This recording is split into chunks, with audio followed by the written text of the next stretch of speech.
മുഖ്യമന്ത്രി ഉൾപ്പെടെയുള്ളവരുമായി സർവീസ് നടത്തിയ ഫോർട്ട് കൊച്ചി വൈപ്പിൻ റോറോ ബോട്ടിന് ലൈസൻസ് ഇല്ല. ലൈസൻസ് ഇല്ലാത്തതിനെ തുടർന്ന് roll on roll off service നിർത്തിവെച്ചു. ഇന്നലെയാണ് റോറോ ജങ്കാർ സർവീസ് മുഖ്യമന്ത്രി നാടിന് സമർപ്പിച്ചത്. ജെയിനസ് രാജു ചേരുകയാണ്. ജെയിൻ, 16 കോടിയോളം രൂപ മുടക്കി നടപ്പിലാക്കിയ ബൃഹത് പദ്ധതി ഉദ്ഘാടനം കഴിഞ്ഞ അടുത്ത ദിവസം തന്നെ നിർത്തിവെക്കേണ്ട അവസ്ഥയിലെത്തിയിരിക്കുന്നത്. എത്രമാത്രം ഗുരുതരമായ പിഴവാണ് ഈ വിഷയത്തിൽ നഗരസഭയ്ക്ക് സംഭവിച്ചത്? എന്ത് വിശദീകരണമാണ് അധികൃതർ ഈ ഘട്ടത്തിൽ നൽകുന്നത്? അനുവ്, വലിയ ഗുരുതരമായ വീഴ്ചയാണ് ഇക്കാര്യത്തിൽ നഗരസഭയ്ക്ക് സംഭവിച്ചിരിക്കുന്നത്.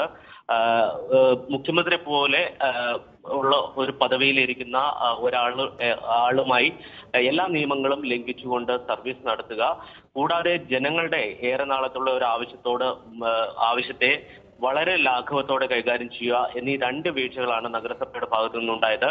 യാതൊരു ലൈസൻസും വാങ്ങാതെയായിരുന്നു ഇന്നലെ മുഖ്യമന്ത്രി പിണറായി വിജയനുമായിട്ടുള്ള റോറോയുടെ ആദ്യ സർവീസ്. അതിനുശേഷം വൈകിട്ട് 7 മണി വരെ എല്ലാ നിയമങ്ങളും കാറ്റിൽ പറത്തിക്കൊണ്ട് ഈ സർവീസ് നടന്നു. അതോടൊപ്പം തന്നെ ഈ മേഖലയിലുള്ള പശ്ചിമ കൊച്ചിയിലുള്ള ജനങ്ങളുടെ യാത്രാ ദുരിതം അതിനോട് വളരെ ലാഘവത്തോടെയാണ് നഗരസഭ കൈകാര്യം ചെയ്യുന്നത് എന്നതിനു കൂടി ഉദാഹരണമാണ് ഇന്നലത്തെ സംഭവം. പ്രത്യേകിച്ച് കഴിഞ്ഞ 1 വർഷമായി ജങ്കാർ സർവീസ് നിർത്തിവെച്ചിരിക്കുകയാണ്.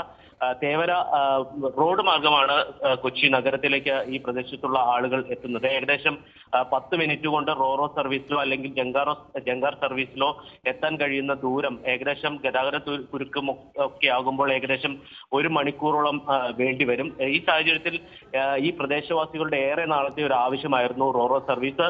ഈ രണ്ട് കാര്യങ്ങളിൽ അല്ലെങ്കിൽ ഈ കാര്യത്തിൽ നഗരസഭയുടെ ഭാഗത്തു നിന്ന് വലിയ വീഴ്ചയാണ് ഉണ്ടായിരിക്കുന്നത്. എന്തായാലും 10-ാം തീയതിയോടെ വീണ്ടും സർവീസ് ആരംഭിക്കാൻ കഴിയുമെന്ന ഒരു വിശദീകരണമാണ് ഈ നഗരസഭ നൽകുന്നത്.